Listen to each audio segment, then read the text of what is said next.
안녕하세요. 개인 투자자분들의 멘토 프로페서 킹입니다. 7월 17일 기술적 분석이 존 모닝 브리핑 출발해 보도록 하겠습니다. 자, 일단 미국 같은 경우에는 전반적으로 계속 무거워진 그런 패턴을 만들고 있습니다. 최근에 여기 밑에 써있죠. 차기사 3.0 오픈해가지고 파일럿 방송을 계속 9시, 저녁 10시에 계속 진행을 하고 있는데 라이브입니다.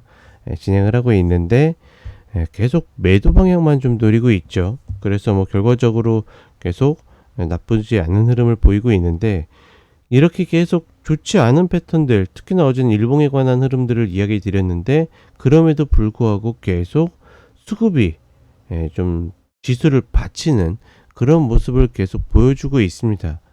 따라서 전반적으로 패턴은 좋지 않지만 그렇다라고 해서 막 흘러내리는 그런 모습들을 만들고 있지 않고, 그러니 결론적으로 시장에 버티고 있고 뭐 이런 모습들을 계속 보여주고 있고, 그 다음에 TMF 같은 경우에는 조금 더디긴 하지만, 그러니까 생각보다 연준에서 어떤 하락에 대한 이야기를 좀 더 구체적으로 꺼냈을 때 탄력 있게 가주길 바라고는 있는데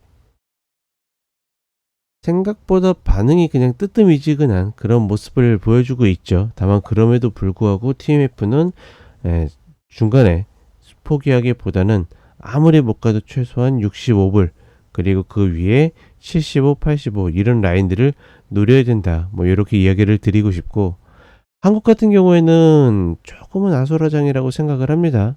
뭐 코스피는 그냥 코스피대로 두면 돼요. 어차피 외국인들이 본인들 갖고 있는 종목들 중심으로 해가지고 계속 매수세를 넣는 그런 모습을 보여줄 거기 때문에 우리가 뭐 예측하기도 힘들고 맞출 수도 없기 때문에 그냥 지켜보는 거고, 다만 코스닥 같은 경우에는 대놓고 진짜 멀쩡히 지금 그 공매도가 금지되어 있는데 그럼에도 불구하고 편법으로 여러 가지 수들을 쓰고 있기 때문에, 그래서 뭐 최근에도 국민연금 자전거래 논란 뭐 이런 것들이 나오고 있는 거죠.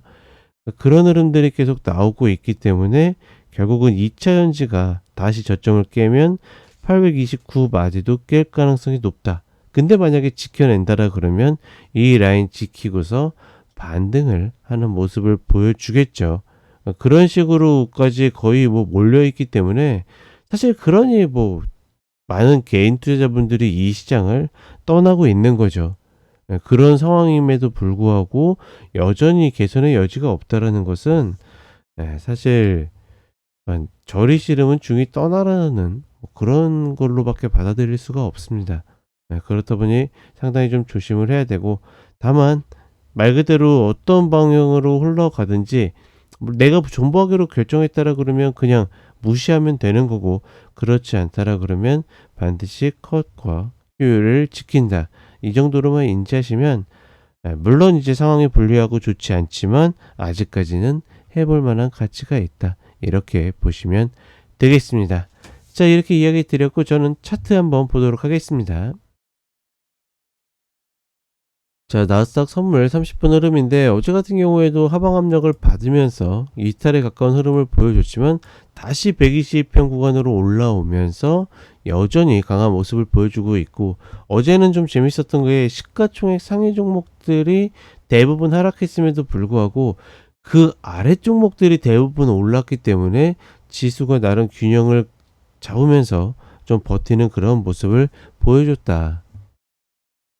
그렇다 보니까 사실상 무너질 수 있는 자리인데, 어제 같은 경우에도 오히려 그렇죠? 밑꼬리 달고 올라서 마감이 되는 그런 나름의 괴력을 발휘하고 있죠. 물론 이제 전반적으로 봤을 때 예전보다 쉽게 움직이는 그런 흐름들은 아니지만, 그럼에도 불구하고 최근에 시세를 이끌었었던 종목들이 밀렸는데 버텼다라는 것은 여전히 수급적으로 패턴들을 이겨내는 그런 매수세들이 들어오고 있다. 이렇게 보시면 될 것 같고, 그러니 우리가 함부로 꼭지다 뭐하다, 약간 예측, 고민 정도는 할 수 있어도 그렇다라고 이야기를 드리긴 어려운 겁니다. 그런 부분들이 있고, 그 다음에 TF 같은 경우에는 지금 또다시 50불 위로 안착을 하는 모습이죠. 그러니까 계속 이렇게 흔들고 뭐하고 하지만 방향성 자체는 나쁘지 않습니다.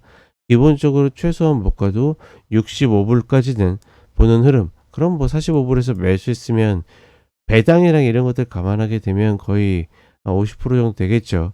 그런 흐름들은 노리는 거고, 다만 거기에서 더 갈지 안 갈지는 예, 가냐 안 가냐의 문제가 아니라 시간의 문제가 될 것이다. 이렇게 판단을 해봅니다. 그리고 우리 시장으로 오게 되면 지금 여전히 이 갭자리가, 그쵸? 갭자리가 남아있는 모습인데, 과연 이제 오늘 같은 흐름에서 저 갭자리를 다시 메우냐 마느냐.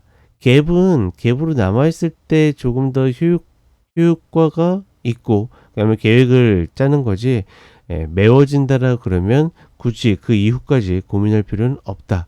뭐 이렇게 보시면 될 것 같고, 그다음에 코스닥 보게 되면 뭐 엉망진창이죠.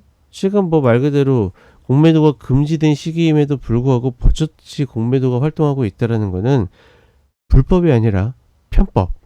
누군가가 아니라 공매도 세력이겠죠. 공매도 세력이 편법을 통해 가지고 이 시장에 공매도와 같은 압력을 넣고 있다. 뭐 이렇게 보시면 될 것 같습니다. 장중에 호가만 봐도 그 흐름이 멀쩡히 만들어지고 있음을 우리가 충분히 인지할 수 있다. 이렇게 보시면 되겠고, 코스닥 같은 경우에는 다른 거 없이 2차원지가 반등 나오면 얘도 반등이 나올 것이고, 그렇지 않다라 그러면 829 라인도 위태로울 것이고, 이렇게 보시면 될 것 같습니다. 다만 그 외의 종목들은 굳이 그렇게 지수를 신경 쓸 필요는 없다. 이렇게 정리를 해보도록 하겠습니다. 자, 이렇게 이야기 드렸고, 저는 점심에 런치박스로 다시 찾아뵙도록 하겠습니다.